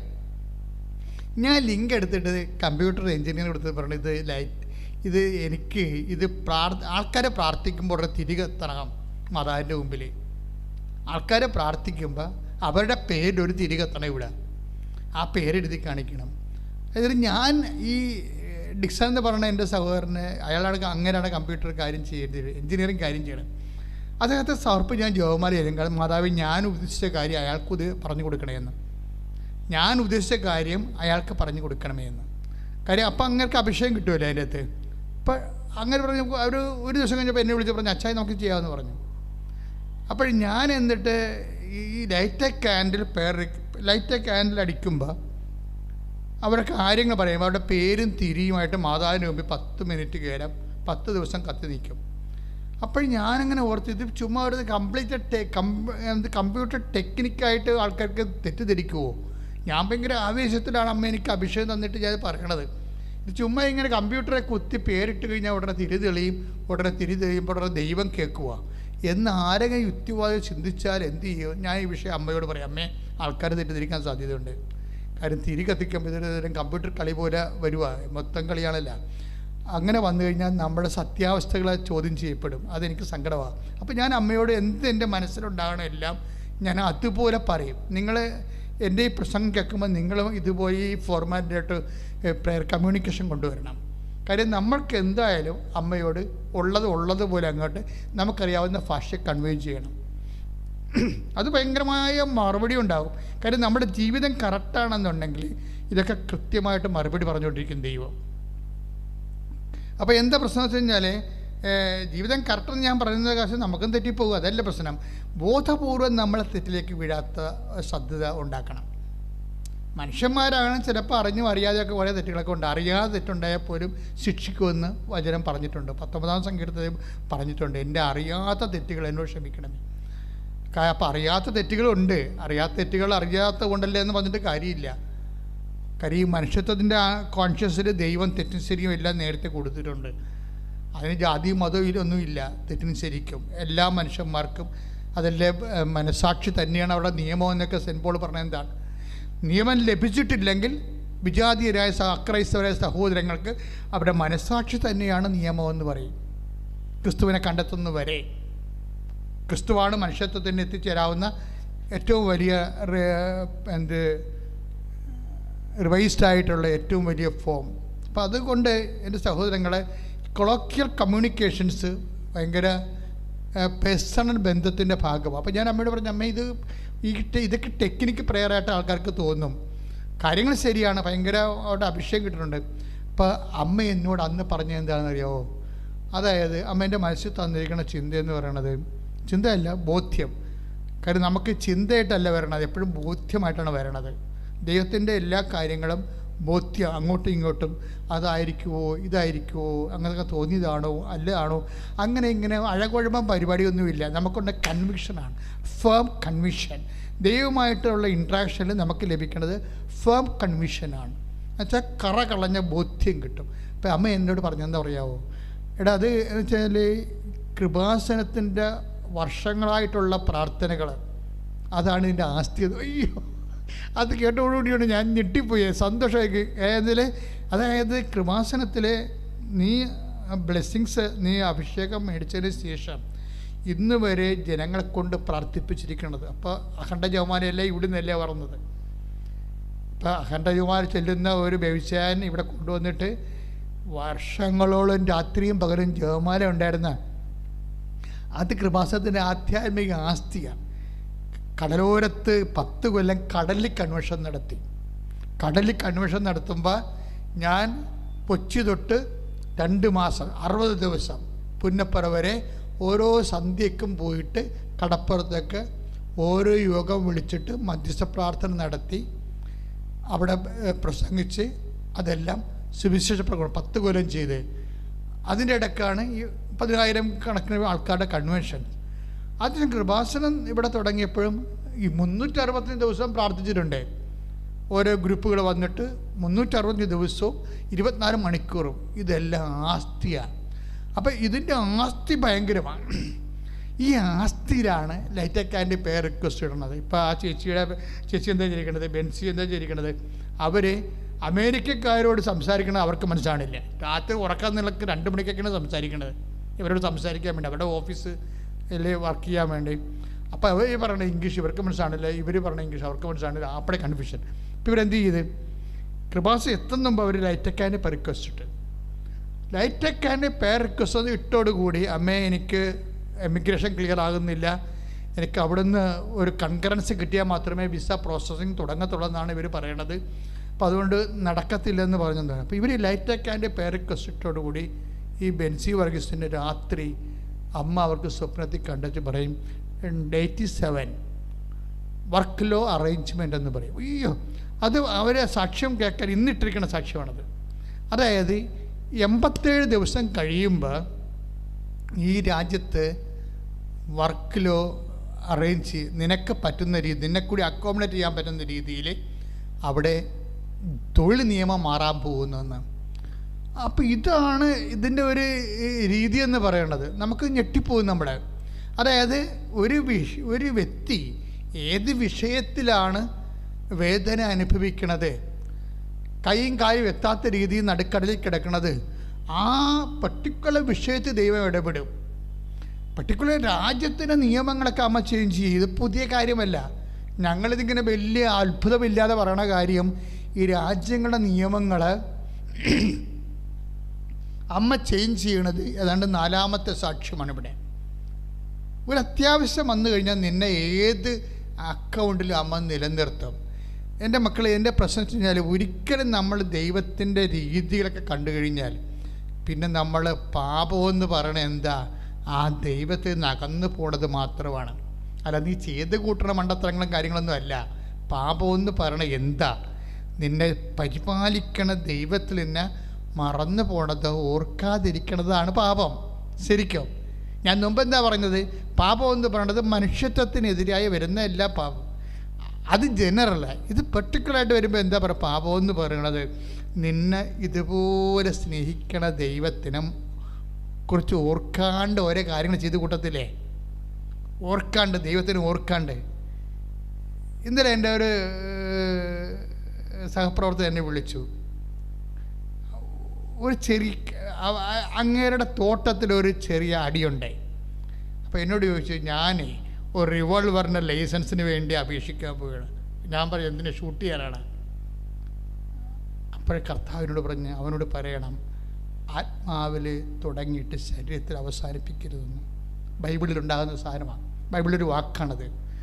ആത്മാവിൽ തുടങ്ങും പലരും, പക്ഷേ ലോകത്തിൻ്റെ ഇവിടെ മനുഷ്യനെ പൊറുപ്പിക്കത്തില്ല. വഴിയെ പോണവനും കയറി നമ്മളെ ഞൊണ്ടിച്ചും പോകും. അപ്പം അങ്ങനെ വരുമ്പോൾ നമ്മൾ അലർജറ്റിക്കാവും. അലർജറ്റിക്കായി കഴിയുമ്പോൾ, സിറ്റുവേഷൻസ് ചേഞ്ച് ആകുമ്പോൾ നമ്മളെന്ത് ചെയ്യും, നമ്മളും മാനുഷികവുമായിട്ട് തന്നെ പ്രതികരിക്കും. ഇതൊരു ടെസ്റ്റിംഗ് ടൈമാണ്. അപ്പോൾ ടെസ്റ്റിംഗ് ടൈം ആകുമ്പോൾ ഉണ്ടാകുന്നൊരു വിഷയം ഇതുപോലെ എല്ലാവർക്കും ഉണ്ടാവും. നിന്നെ ഒരു ഘട്ടം കഴിയുമ്പോൾ നീ വളർന്നു, നീ ദൈവത്തിൻ്റെ കൂടെയാണോ, നീ ദേവാലയത്തിൽ പോകുന്നുണ്ട്, കുർബാന കൂടുന്നുണ്ട്, കുർബാന സ്വീകരിക്കുന്നുണ്ട് ഒക്കെ വരുമ്പോൾ നീ ഓർക്കും, നീ ഒക്കെയാണ്, ഇതാണ് ക്രിസ്തീയ ജീവിതമെന്ന് നീ വിചാരിക്കും. ഉടനെ നീ ഇവിടം വരെ എത്തിയെന്നുള്ളത് അറിയിക്കാൻ വേണ്ടി പെട്ടെന്ന് കർത്താവ് അടുത്ത ഒരു പാഠം തുടങ്ങും, അടുത്തൊരു സിലബസ് തുടങ്ങും. വഴിയെ പോകണമെന്ന് നമ്മുടെ താടിക്കെട്ട് തട്ടിച്ചും പോകും. ഇപ്പം വെറുതെ ഒരു കാര്യമില്ലേ, അവൻ്റെ പുറകെ നമ്മൾ കവളം മടലും കൊണ്ട് ഓടും, അവനെ ഒലക്കും കൊണ്ട് ഓടും. വെറുതെ നിന്ന് നമ്മുടെ അല്ലേ ചുമ്മാ ചൊറിച്ചും പോയത്. എന്നാൽ അവനിട്ട് തിരിച്ച് പണി കൊടുക്കാമെന്ന് പറഞ്ഞുകൊണ്ട് അവനെ കിട്ടില്ല, അവൻ അനിയനിട്ടെങ്ങും തട്ടിച്ചും പോകും. തട്ടി മിസ് നമ്മൾ വീണ്ടും ഏണിയും പാമ്പും കളിയാണത്. നമ്മളെ വീണ്ടും പാമ്പ് കൊത്തി കൊണ്ടുവന്ന് 2 വെക്കും. ഒയ്യോ, എന്ത് കഷ്ടപ്പെട്ട് ഏണിയൊക്കെ 99-ലായതാ. പക്ഷെ ഒരു പ്രതിയോഗി വരണ സമയത്ത് നമ്മൾ കർത്താവ് പറയും, നീ ഇങ്ങനെ ആയത് പതയാണിത്, ഇത് പതയാണ്. നമ്മൾ പാലൊക്കെ എടുക്കുമ്പോൾ ചായക്ക് എടുക്കില്ലേ, ചായ ഇങ്ങനെ എടുക്കത്തില്ലേ, ഇങ്ങനെ വീശുമ്പോൾ ചായ ഇങ്ങനെ വീശിക്കഴിയുമ്പോൾ ഇങ്ങനെ കൊണ്ടുവന്ന് ടക്ക് എന്ന് പറഞ്ഞൊരു വെപ്പൊക്കെ വെക്കും നമ്മുടെ അല്ലേ ചായക്കടയിൽ. നമ്മളെ C ക്ലാസ് തിയേറ്റർ കടയിലൊക്കെ ചെന്ന് കഴിഞ്ഞാൽ അവർ കൊണ്ടുവന്ന് അത് വില്ലേജ് മോഡലിൽ കൊണ്ടുവന്ന് ചായ വെക്കും. അപ്പം ഈ വലിയപ്പന്മാർ ചായ കുടിച്ചിട്ട് പറയുവേ, എന്നെയാണ് ഇത് മുഴുവൻ പതയാണല്ലോ എന്ന് പറയും. അപ്പോൾ കടക്കാരൻ പറയും, ആ പതേ മര്യാദക്ക് ഒന്ന് വടച്ച് കളഞ്ഞാൽ മതി, ചായ കിട്ടിക്കൊള്ളൂ എന്ന് പറയും. നിങ്ങൾ തന്നെ കാശുകൊണ്ട് സാധനത്തുണ്ട്. പിന്നെ എന്താണ്, ഇപ്പം വീത്തി പതയാക്കിയതാണ്. പല ആധ്യാത്മികതയും വീത്തി പതയാക്കിയതാണ്, പത കളയാനുള്ള സാധനമാണ്. ഇപ്പം നിൻ്റെ ആധ്യാത്മികതയിൽ ഇതുപോലൊരു ഇഷ്യൂ വന്നു കഴിഞ്ഞാൽ അതിൻ്റെ അർത്ഥം പത കളയാൻ സമയമായി. നീ വിചാരിക്കണ ചായ വക്കുവരെ ഉണ്ടെന്ന് പറയണത് 3/4 ഉള്ളു, 1/4 ഗ്ലാസ് പതയാണ്. അതാണ് സംഭവം. ഈ പതയാണ് എന്ന് നമ്മളെ ഓർപ്പിക്കാൻ വേണ്ടി ഇടയ്ക്കിതുപോലെ ഇഷ്യൂസ് ഉണ്ടായിക്കൊണ്ടിരിക്കും. നമ്മളുണ്ടാക്കണമെന്ന് നിർബന്ധമില്ല. കർത്താവ് ഈ ഇഷ്യൂ ഉണ്ടാക്കിക്കൊണ്ടിരിക്കും, ദൈവം തന്നെ ഉണ്ടായിക്കൊണ്ടിരിക്കും. എന്ന് കഴിഞ്ഞാൽ ദൈവത്തോട് നമ്മളൊരു ഗുസ്തിക്ക മൽപ്പിടുത്തത്തിന് തയ്യാറാക്കണ രീതിയിൽ ദൈവം ചുമ്മാ തോണ്ടും. നമ്മൾ ചുമ്മാ വഴക്ക് തോണ്ടും. യാക്കോബിനൊക്കെ തോണ്ടിയത് എങ്ങനെയല്ലേ? ആ മര്യാദക്ക് ഭാര്യയും മക്കളെ കൊണ്ട് അപ്പുറത്ത് ജാബോക്ക് നദിക്കടയിൽ അപ്പുറത്താക്കിയിട്ട് ഇപ്പുറത്ത് വന്ന് ഒരു കല്ലും തലയെ വെച്ച് കിടന്ന് ഉറങ്ങിയ സമയത്ത് അവനെ വന്ന് കാലുപടക്ക് ഇടിച്ചു. വല്ല കാര്യമുണ്ടാ? ഒരു കാര്യമില്ല. യാക്കോബിനെ പ്രകോപിക്കേണ്ട ഒരു കാര്യമില്ല. വെറുതെ അവൻ്റെ ഉത്തരവാദിത്തമൊക്കെ നിറവേറ്റി യേശാവുമായിട്ടൊക്കെ ഒരു കോംപ്രമൈസൊക്കെ എത്തി. യേശാവില്ലേ അവർ ചേട്ടനെ പരിചാലാവും പോകുന്നത്. അപ്പോൾ ഒരു കോംപ്രമൈസൊക്കെ എത്തിയാൻ വേണ്ടി മനസ്സിന് സമാധാനമൊക്കെ ഒരു പുതിയ ജീവിതം സ്വന്തം നാട്ടിൽ പോയി തുടങ്ങാൻ പോവുകയാണ്. അതിൻ്റെ ഭാഗമായിട്ടാണ് ഇവരെ കൊണ്ടുപോയി ഭാര്യൻ അപ്പുറത്താക്കി, മക്കളെ അപ്പുറത്താക്കി, കന്നുകാലി അപ്പുറത്താക്കി, യാക്കോബ് ഇപ്പുറത്ത് വന്ന് സ്വസ്ഥമായിട്ട് ഈ മക്കളുടെ അവരുടെ കലവിലാതൊന്നും ഇല്ലാതെ ഒന്ന് ഉറങ്ങാൻ വേണ്ടി കിടക്കിയ പുള്ളി ഉറങ്ങി കാണത്തില്ല. പല ദിവസങ്ങളായിട്ട് ഈ യേശാവിന് വേണ്ടിയുള്ള പശുവിനെ 40 പശു, അതുപോലെ തന്നെ 150 ആടെന്നൊക്കെ പറഞ്ഞ് ഇതിനൊക്കെ തിരിക്കണയിൽ എണ്ണിക്കൂട്ടി തിരിക്കുന്ന ഒരു കണ്ടീഷനിലായിരുന്നു. അപ്പോൾ അതിൻ്റെ പുള്ളിക്ക് ഉറങ്ങാൻ പറ്റിയിട്ടില്ല. അതിൻ്റെ പുള്ളി ഉറങ്ങാൻ വേണ്ടി ഇതിനെല്ലാത്തിനും ഇവരുടെ കലാവിലെ ആടിൻ്റെ സ്വരവും പശുവിൻ്റെ സ്വരവും ഒട്ടകത്തിൻ്റെ അമറലും എല്ലാം കൂടി കേട്ട് പുള്ളിക്ക് ഉറക്കാൻ പറ്റും. അത് കാരണം ഇതിനെല്ലാത്തിനും നദി കടത്തി അപ്പുറത്താക്കിയിട്ട് പുള്ളി ഇപ്പുറത്ത് ഒറ്റയ്ക്ക് വന്ന് മര്യാദക്കൊന്ന് ഉറങ്ങാമെന്നായപ്പോൾ തന്നെ ദൈവം താത്തി വന്നിട്ട് ഒരു തലവിടെ കെട്ടിച്ച് വെറുതെ കിടന്ന തലവിടെ കെട്ടിച്ച് അവൻ ചാടി എന്നിട്ട് പിടുത്തമായി പിടിച്ച് അവസാനം ഈ രംഗം എൻ്റെ ഒത്തിപ്പാട്ട് ഫോട്ടിനോടുമ്പോൾ നമ്മൾ കാണുന്നത് യാക്കോബ് ഇങ്ങനെ മുടന്തി പോണ കാണുന്നത്. ഇപ്പം ആവശ്യമില്ലാത്ത എന്താ സംഭവിച്ചു കഴിഞ്ഞാൽ യാക്കോബ് ഏതാണ്ട് കൈകാര്യം ചെയ്തു, തൻ്റെ ബുദ്ധി കൈകൊണ്ട് യേശാവിനെ കൈകാര്യം ചെയ്തു എന്ന് പുള്ളിക്കൊരു തോന്നലേ. ദൈവത്തിന് ഒരു നിമിഷം അയാൾ മറന്നുപോയി. അയാളുടെ കഴിവ് കൊണ്ട് ചേട്ടായിയുമായിട്ടുണ്ടായിരുന്ന പ്രശ്നം സെറ്റ് ചെയ്തു. അപ്പോൾ യാക്കോബിന് 2 ഭാര്യമാരും അവരുടെ 12 പേര്, പിന്നെ അവരുടെ സർവൻസിലുണ്ടാകുന്ന മക്കൾ, അങ്ങനെ 12 മക്കളുണ്ട്.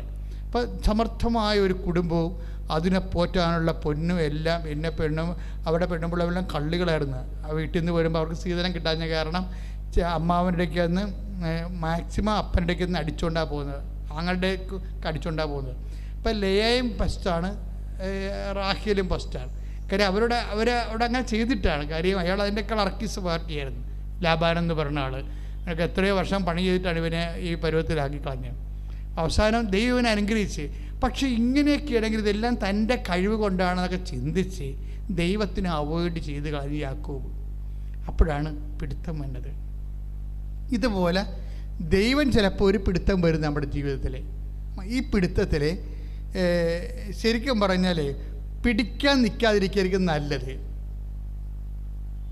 കാര്യം ഈ പിടിച്ചു കഴിഞ്ഞാൽ എപ്പോഴായാലും നമ്മുടെ എളി ഉളുക്കുമെന്ന കാര്യത്തിൽ യാതൊരു ഡൗട്ടും ഇല്ല. അമ്മ ആണെങ്കിൽ അമ്മയ്ക്ക് എത്ര സമയത്ത് വേണമെങ്കിലും അപ്പായുമായിട്ട് ഒരു ഗുസ്തിക്ക് തയ്യാറായിരുന്നു. കാര്യം അമ്മയോട് പറഞ്ഞ കാര്യങ്ങളൊന്നും അല്ല നടന്നത്, അല്ലേ? യാക്കോബിൻ്റെ ഗോത്രത്തിൽ അവരെന്നേക്കും ഭരിക്കും, ദാവീദിൻ്റെ സിംഹാസനം അവനൊക്കെ ലഭിക്കുമെന്നൊക്കെ പറഞ്ഞിട്ട് ഒരു കുന്തവും ഇല്ല. അവസാനം ചാണാക്കുഴി പെറ്റി കിടക്കേണ്ട കണ്ടീഷൻ വന്നപ്പോൾ ഗുസ്തിക്ക് പറ്റുന്ന എല്ലാ പരിപാടിയും ദൈവം തന്നെ ഒപ്പിക്കും നമ്മുടെ ജീവിതത്തിൽ. ഇത് മനസ്സിലാക്കാനുള്ള ഒരു കഴിവ് അമ്മയ്ക്കുണ്ടായിരുന്നു. അമ്മ പറഞ്ഞു, അപ്പ ഗുസ്തിക്കുള്ള ഉദ്ദേശമാണെന്ന് എനിക്കറിയാം, പക്ഷെ നമ്മളതിന് കിട്ടത്തില്ല കേട്ടാ. പരിശുദ്ധാത്മാവ് എന്നോട് പറഞ്ഞിട്ടുണ്ട് അപ്പ ഗുസ്തിക്ക് വന്നിരിക്കണമെന്ന്. ഞാൻ ഗുസ്തിക്കില്ല. അമ്മ തർക്കിച്ചില്ല, അമ്മ ബഹളം ഉണ്ടാക്കില്ല, ഹൃദയത്തെ സംഗ്രഹിച്ചു. അതാണ് ഏറ്റവും അമ്മയുടെയൊക്കെ ഒരു നിലപാട്. ആധ്യാത്മികമായി വളരണമെന്നുണ്ടെങ്കിൽ മിനിമം ഹോളി സ്പിരിറ്റ് വേണം. പരിശുദ്ധാത്മാവ് അമ്മയോട് പറഞ്ഞു, മേരി ഇത് പാഠത്തിലുള്ളതാണ്, സിലബസിലുള്ളതാണ്, അപ്പം ഗുസ്തിക്ക് വരുന്നതായിരിക്കണം, അതാണ് നിന്നെ കൊണ്ട് ചാണാക്കുഴി തട്ടിയത്, നീ മിണ്ടിപ്പോരെന്ന് പറഞ്ഞു. അതുകൊണ്ടാണ് അപ്പം ഞാൻ ഗുസ്തിക്കൊന്നുമില്ല, അപ്പം ഗുസ്തിയാണെന്നുള്ളത് എനിക്കറിയാം. എന്താ കാര്യം വെച്ച് കഴിഞ്ഞാൽ അപ്പന് വളർത്തണം ആളെ. എന്താണ്? വിശ്വാസത്തെ വളർത്തണം, പ്രത്യാശയെ വളർത്തണം, ദൈവസ്നേഹത്തെ വളർത്തണം, സമർപ്പണത്തെ വളർത്തണം. ഇതെല്ലാം കൊണ്ട് മാക്സിമം പോയി കഴിഞ്ഞാൽ എന്താ വരാൻ പറ്റണത്? സമർപ്പണമല്ലേ. അത് ആദ്യമേ അങ്ങോട്ട് പറയും, അപ്പം ഒരു പരിപാടിക്കുമില്ല, സമർപ്പണം. ഇതാ കർത്താവിൻ്റെ ദാസി. ഇത് യാക്കോബിനെ അതറിയാൻ പറ്റാഞ്ഞ കൊണ്ടാണ് മണ്ടൻ എളിവുളുക്കേണ്ട കണ്ടീഷൻസ് വന്നത്. അപ്പം ഇതുപോലെ എപ്പോഴും നമ്മുടെ ജീവിതത്തിൽ ഒരു ഗുസ്തിയുമായിട്ടൊരാൾ വരും. ചിലപ്പോൾ നമ്മൾ ഉദ്ദേശിക്കുന്നത് ദൈവം വരുമെന്നും പറഞ്ഞാൽ നിങ്ങളിരിക്കണത് ദൈവമൊന്നും പറയേണ്ട, നാട്ടിലെ ഗുണ്ടകൾ വന്നാൽ മതി. എൻ്റെ സ്വന്തം ഇടവക ഇരുന്ന് ഞാൻ ജോലി ചെയ്തിട്ട് അവിടെ നാട്ടുകാരിലെ ഒരാൾ എന്നെ തല്ലിയിട്ടുണ്ട്, പോരെ? അങ്ങനെയുണ്ട് പരിപാടി. അപ്പോൾ ഈ കാര്യങ്ങളെല്ലാം ഞാൻ എന്താണെന്ന് ചെയ്തിരിക്കണത്, എൻ്റെ കർത്താവിൻ്റെ വചനം 3 പ്രാവശ്യം ഞാൻ അവനോട് പോയി ക്ഷമ ചോദിക്കും. അവനെ പ്രകോപിപ്പിച്ചതിലാണ്. വേറെ പ്രശ്നമൊന്നുമില്ല. കാര്യം അവൻ്റെ ഒരു കാര്യം നടത്താൻ എനിക്ക് പറ്റിയില്ല. കാര്യം എന്നെ പട്ടാളം പോലെ ആൾക്കാർ പല നാടുകളിൽ നിന്ന് വന്നിട്ടുണ്ട്, എന്നെ പിടിച്ചു വെച്ചുകൊണ്ടിരിക്കുകയാണ്. അവിടെ കാര്യം നടക്കാൻ കൗൺസിലിംഗ് നടന്നുകൊണ്ടിരിക്കുകയാണ്. യവന് വെഞ്ചരിക്കണം, ഒരു വണ്ടി വെഞ്ചരിക്കണം, തക്കാളി വണ്ടി ഉന്തിക്കൊണ്ടുകൊണ്ട് പോകണം. അപ്പം ഞാനവിടെ പറഞ്ഞു, ചേട്ടാ ആ തക്കാളി വണ്ടിയല്ലേ ചേട്ടൻ ഉന്തിക്കൊണ്ട് വിൽക്കാനുള്ള സാധനമല്ലേ, അതുകൊണ്ട് ചേട്ടൻ ഇങ്ങോട്ട് കൊണ്ടുവന്നാൽ മതി, ഞാൻ വെഞ്ചരിച്ച് തരാം. അല്ല, അപ്പം വിറഞ്ഞിട്ട് അയാൾ എൻ്റെ താടിക്കിട്ട് തട്ടി. പക്ഷെ ഞാനൊരു അക്ഷരമിണ്ടാതെ വിശ്വാസ പ്രകടനം ചൊല്ലി കൂടെ പോയി അയാളുടെ വണ്ടി വെഞ്ചരിച്ച് കൊടുത്ത്. എന്നിട്ട് ഞാൻ ആ മനുഷ്യനെ പ്രകോപിപ്പിച്ചതിൽ പല പ്രാവശ്യം 3 പ്രാവശ്യം ആ ഇടവകയിൽ നിന്ന് പോന്നിട്ട് ഞാൻ പോയി എൻ്റെ ജീവചരിത്രം തെതൂല അതെല്ലാം എഴുതിയിട്ടുണ്ട്, അയാളുടെ പേര് വരെ എഴുതിയിട്ടുണ്ട് എന്താ സംഭവിച്ചതെന്ന്. പക്ഷെ ആ മനുഷ്യൻ 3ാമത്തെ പ്രാവശ്യം ഞാൻ ചെന്നിട്ടും ആ മനുഷ്യൻ എൻ്റെ ക്ഷമയോ അതൊന്നും അംഗീകരിച്ചില്ല. എന്നെ അയാൾ വേണമെങ്കിൽ ആ കൂട്ടത്തിൽ വെച്ച് എന്നെ ഒരു കൊച്ചാക്കണ പോലെ അങ്ങനെ അയാൾ പെരുമാറിയത്. ഞാനത് ആരോടും പറഞ്ഞില്ല, ഈശോയോട് മാത്രമേ പറഞ്ഞുള്ളൂ. പക്ഷേ ഈശോയുടെ പ്രശ്നം പിന്നീട് എനിക്ക് തോന്നിയത് പറയേണ്ട കാര്യമില്ലായിരുന്നെന്ന്. കാര്യം പുകച്ച് കളഞ്ഞ ആളില്ലായ ഒറ്റ ആഴ്ച കൊണ്ട് ആ ചാപ്റ്റർ ക്ലോസ് കളഞ്ഞു. എന്നുവെച്ചാൽ ദൈവവചനം മാത്രം നീ വിശ്വസിച്ച് പോകുമ്പോൾ നീ ദൈവം ആരാണെന്നറിയും. കർത്താവിനറിയാം ഞാൻ വചനം വിട്ട് നിൽക്കത്തില്ല, വചനത്തിലാണ് കാര്യം ചെയ്തിരിക്കണം, മനുഷ്യമായിട്ടുള്ളതെന്ന്. പിന്നെ ഉടമസ്ഥൻ ആരാ? ദൈവമാണ്, ദൈവവചനത്തിൻ്റെ ഉടമസ്ഥൻ. അപ്പോൾ ഉടമസ്ഥൻ രംഗത്ത് വരും. ദൈവവചനം ജീവിക്കണ ഒരു രീതികളുണ്ട്. ഞാൻ നിങ്ങളോട് എന്തെങ്കിലും പറയുന്നുണ്ടെങ്കിൽ ഞാൻ എപ്പോഴും സംഭവങ്ങളും കഥകളും പറഞ്ഞില്ലെന്നേ ഉള്ളൂ. പക്ഷേ ഞാൻ പറയുന്ന ഓരോ കാര്യങ്ങൾക്കും അതിൻ്റെ പിന്നിലുള്ള ഒരു അനുഭവം ഉണ്ടാവും എവിടെയെങ്കിലും. പ്രാർത്ഥിക്കർത്താവായ ദൈവമേ, അങ്ങയുടെ വചനങ്ങള് പരിശുദ്ധ അമ്മയെ പോലെ അപ്പനുമായി യാക്കോബിനെ പോലെ ഗുസ്തിക്ക് തയ്യാറാകാതെ പരിശുദ്ധ അമ്മയെ പോലെ ജീവിതത്തിന്റെ അപ്രതീക്ഷിത അനുഭവങ്ങളിലെ സങ്കട അനുഭവങ്ങളിലെ സമീപനത്തോടെ സമർപ്പിതനായി ദൈവവചനത്തിന് ദാസിയായി നിൽക്കുവാൻ എന്നെ അഭിഷേകം ചെയ്യാൻ ദൈവപൈതലായി രൂപാന്തരപ്പെടുത്തണമേ. ലക്ഷക്കണക്കിന് പ്രാർത്ഥനയുടെ ഒരു വലിയ നിക്ഷേപത്തിലേക്കാണ് നീ ലൈറ്റക്കാൻ്റെ പേർ റിക്വസ്റ്റ്. നിൻ്റെക്ക് ഒരു സങ്കടത്തിൻ്റെ കാലത്ത് അതിൻ്റെ ഓഹരി ചോദിക്കുമ്പോഴേ കൃപാസനത്തിന് പ്രൊഫൗണ്ടായിട്ടുള്ള അതിൻ്റെ അടിത്തറ ഉണ്ട്, ആത്മീയ അടിത്തറ. അതിൽ നിന്ന് അമ്മ നിന്നെ സഹായിക്കും. പെട്ടെന്നാണ് മറുപടി വരുന്നത്. അതിനുശേഷം അവർ ഓൺലൈൻ ഉടമ്പടി ചെയ്യുമ്പോൾ ഓൺലൈൻ ഉടമ്പടി ചെയ്ത് 24 മണിക്കൂറിനുള്ളിൽ അവർക്ക് ഇമെയിൽ കിട്ടും. കൺഗ്രാജുലേഷൻസ്, യുവർ ആപ്ലിക്കേഷൻസ് റിസീവ്ഡ്, നിങ്ങളുടെ എല്ലാ തടസ്സങ്ങളും മാറ്റിയിരിക്കണമെന്ന് പറഞ്ഞ് ലെറ്റർ കൊടുക്കും.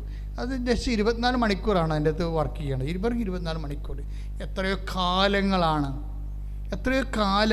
ഇവർ അതിനു വേണ്ടി അമേരിക്കക്കാരന് പകലാകാൻ വേണ്ടി നമ്മുടെ രാത്രികളെ പകലാക്കി എത്രയോ കാലം സംസാരിച്ചതാണ്. അവർക്ക് മനസ്സിലാകണ ഇംഗ്ലീഷ് അവർക്ക് മനസ്സിലാണില്ല, അവരുടെ പറയുന്ന ഇംഗ്ലീഷ് ഇവർക്ക് മനസ്സിലാണില്ല. ഇങ്ങനെ നീണ്ട കയറ്റി കിടക്കുന്ന സംഭവം അമ്മ ഓൺലൈൻ ഉടമ്പടി എന്ന് പറയുമ്പോൾ വിത്തിൻ നോ ടൈം 24 hours അവിടെ നിന്ന് ഇമെയിൽ വരികയാണ്.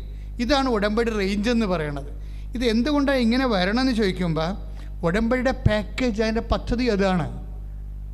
അതായത് നമ്മളുടെ ഓരോ വിഷയത്തിനും, അതായത് ഇന്ന് എന്തുകൊണ്ടാണ് ഇത്രയും എഡ്യൂക്കേറ്റഡ് ആൾക്കാർ ഉടമ്പടി ചെയ്യാൻ കാരണം എന്താണ്? ഇപ്പോൾ ഉടമ്പടി വരുന്ന എല്ലാവരും തന്നെ ഒന്നാമത്തെ ഉടമ്പടി ശരിക്കും പഠിക്കണം. വളരെ ശ്രദ്ധയോടെ പഠിക്കണവർക്ക് കൂടുതലാണ് അതിൻ്റെ കാര്യം. ഇതിൻ്റെ നമ്മൾക്കുണ്ടാകുന്ന അതുകൊണ്ടാണ് ഞങ്ങൾ 65 വയസ്സ് കഴിഞ്ഞാൽ ഉടമ്പടി എടുപ്പിക്കരുതെന്നൊക്കെ പറഞ്ഞത്. ഉടമ്പടി അവർക്ക് മനസ്സിലാകത്തില്ല. അവർ കൊണ്ടുവന്ന് യൂദാസ് പുണ്യാൻ്റെ പെട്ടി അസാധ്യക്കാരൻ്റെ മധ്യസ്ഥം എന്ന് പറഞ്ഞുകൊണ്ട് കത്തിട്ടേക്കണ പോലെ അവർ പോകും. ചിലപ്പോൾ പ്രവർത്തനം ചെയ്യും, ചിലപ്പോൾ ചെയ്യത്തില്ല. കാര്യം അവരിങ്ങനെ ഈ കത്തിട്ട് അപേക്ഷ കത്തിട്ട് പഠിച്ചിട്ടുള്ള ആൾക്കാരാണ്. അസാധ്യ കാര്യമല്ലല്ലോ ഉടമ്പടി നടക്കണത്. ഉടമ്പടി നടക്കണ അസാധ്യ കാര്യങ്ങൾ നടക്കും. പിന്നെ എന്താണ് അടിയന്തര എമർജൻസി ആയുള്ള കാര്യങ്ങൾ, അസാധ്യ കാര്യങ്ങൾ മാത്രമല്ല നടക്കണം. ഉടമ്പടിയിൽ അടിയന്തര കാര്യങ്ങൾ നടക്കും. ഇപ്പം കാനായിലെ കല്യാണ വിളയിൽ തന്നെ അടിയന്തര വിഷയമാണ്. കല്യാണ അടിയന്തരത്തെക്കുറിച്ചല്ല പറയണത്. അതായത് അവർക്ക് വീഞ്ഞില്ലെങ്കിൽ എന്താ പ്രശ്നം? ഒരു 10 മിനിറ്റ് കഴിഞ്ഞാൽ അവിടുത്തെ ആൾക്കാർ പോകും. കല്യാണത്തിലൊക്കെ യഹൂദിൻ്റെ കല്യാണത്തിന് അറിയാമല്ലോ, പാനോപചാരം എന്ന് പറഞ്ഞത് 10 ദിവസമാണ്. അതിനൊരു പഠിക്കുക വരുമ്പോൾ തന്നെ ഒരു കോട്ട് കൊടുക്കും. ഒരു നമുക്ക് ഓവർകോട്ടില്ലേ, അതുപോലെ തന്നെയാണ് ഒരു ഓവർകോട്ട്. പഠിക്കൽ ചിലപ്പോൾ തന്നെ ഓവർകോട്ട് തൂക്കിയിട്ടേക്കും. അതൊക്കെ മുമ്പ് ഇവിടെ കല്യാണ കത്തുണ്ടാവും. കല്യാണ കത്തില്ലേ, അത് കത്ത് ഓരോരുത്തരെ അറിയിക്കുമ്പോൾ ഈ കല്യാണ കത്ത് അവർക്ക് കൊടുക്കും. കല്യാണ കത്തും കൊണ്ടാണ് ഇവർ വരുന്നത്. പഠിക്കുക വരുമ്പോൾ പഠിക്കുക ശിപായി നിൽക്കുന്നുണ്ടാവും. അയാൾ കത്ത് പരിശോധിക്കും. ആ പരിശോധിച്ചിട്ട് ഈ കത്തിൽ ഇയാളുടെ പേരുണ്ടെങ്കിൽ അതിനകത്ത് ആ കത്തിൻ്റെ അകത്ത് എല്ലാവരുടെയും പേരുണ്ടാവും. ആ കല്യാണത്തിന് വിളിച്ചിരിക്കുന്ന ആൾക്കാരുടെ മുഴുവൻ പേരുണ്ടാവും. ആ കത്ത് വായിച്ച് നോക്കിയിട്ട് ഇയാൾക്ക് കല്യാണ വസ്ത്രം കൊടുക്കും. അതാണ് കർത്താവ് ചോദിക്കുന്നത്. സ്നേഹിത കല്യാണ വസ്ത്രം എന്നൊക്കെ ചോദിക്കണില്ലേ, നിൻ്റെ കല്യാണ വസ്ത്രം എവിടെയെന്നൊക്കെ ചോദിക്കില്ലേ. അപ്പോൾ കത്ത് ലഭിക്കാത്ത ആൾക്കാർ അതിൻ്റെ അടുത്ത് കയറിയിരിക്കുകയാണ്. ഇപ്പോൾ മാത്രമല്ല ഇങ്ങനെയുള്ള അടിയന്തരം നോക്കി ഭക്ഷണം കഴിക്കാൻ പോകുന്ന ആൾക്കാർ പണ്ടും ഉണ്ടായിരുന്നു. അപ്പോൾ അതായത് സ്നേഹിത നിൻ്റെ കല്യാണ വസ്ത്രം എവിടെ? അപ്പോൾ അവൻ നിന്ന് പരിങ്ങും, ഗെറ്റ് ഔട്ട് എന്ന് പറയും, പുറത്ത് പോടാന്ന് പറയും. അപ്പോൾ എന്തൊരു ആ അലർച്ച വല്ലാത്ത അലർച്ചയിൽ പോയി. ഞാനവിടുത്തെ വലിയ അവരവരെ കോംപ്രമൈസ് ചെയ്ത് ഇരുത്തേണ്ടതല്ല. അവരെ കോംപ്രമൈസ് ചെയ്ത് അവിടെ ഇരുത്തേണ്ടതല്ലായിരുന്നോ? പക്ഷേ എന്താ പ്രശ്നം? വരപ്രസാദത്തിൻ്റെ വിഷയമാണ്. കല്യാണ വസ്ത്രം എന്ന് പറഞ്ഞാൽ എന്താണ്? വരപ്രസാദമാണ്. നമ്മുടെ ഉള്ളിൽ ആത്മാവിന്, നിൻ്റെ ആത്മാവിനെ പുണ്യപ്പെടുത്തുന്നതിന് ഈശോമിശിഹ സ്ഥാപിച്ച കാണപ്പെടാത്ത അടയാളം, നമുക്ക് കാണപ്പെടാത്ത ദൈവത്തെ വരപ്രസാദം നമുക്ക് ലഭിക്കാൻ ഈശോമിശിഹ സ്ഥാപിച്ച കാണപ്പെടുന്ന അടയാളമാണ് കൂദാശ.